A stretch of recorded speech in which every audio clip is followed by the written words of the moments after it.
الحمدللہ رب العالمین والصلاة والسلام علی نبینا محمد وعلی آلہ وصحبہ اجمعین، اما بعد۔ سامعین کرام، دروس سیرہ میں آج کے درس کا عنوان ہے خانہ کعبہ کی تعمیر اور حجر اسود کی تنصیب۔ خانہ کعبہ کی تعمیر کے لیے الگ الگ ہر قبیلے کا حصہ مقرر تھا اور ہر قبیلے نے علیحدہ پتھر کے ڈھیر لگا رکھے تھے۔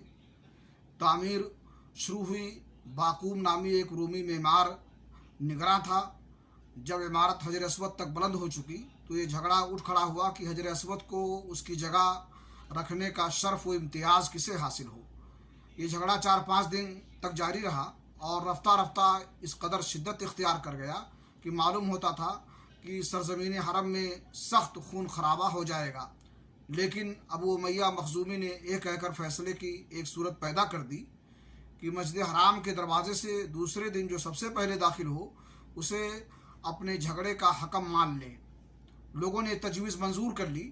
اللہ کی مشیت کی اس کے بعد سب سے پہلے رسول اللہ صلی اللہ علیہ وسلم تشریف لائے۔ لوگوں نے آپ کو دیکھا تو چیخ پڑے کہ ھذا الامین رضیناہ، ھذا محمد، یہ امین ہیں، ہم ان سے راضی ہیں، یہ محمد رسول اللہ صلی اللہ علیہ وسلم ہے۔ پھر جب آپ ان کے قریب پہنچے اور انہوں نے آپ کو معاملے کی تفصیل بتائی تو آپ نے ایک چادر طلب کی، بیچ میں حجر اسود کو رکھا اور متنازع قبائل کے سرداروں سے کہا کہ آپ سب چادر کا کنارہ پکڑ کر اوپر اٹھائیں۔ انہوں نے ایسا ہی کیا۔ جب چادر حجر اسود کے مقام تک پہنچ گئی تو آپ نے اپنے دست مبارک سے حجر اسود کو اس کی مقررہ جگہ پر رکھ دیا۔ یہ بڑا معقول فیصلہ تھا، اس پر ساری قوم راضی ہو گئی۔ اللہ رب العالمین سے دعا ہے کہ اللہ تعالی ہمیں اپنے نبی کی سیرت اپنانے کی توفیق بخشے۔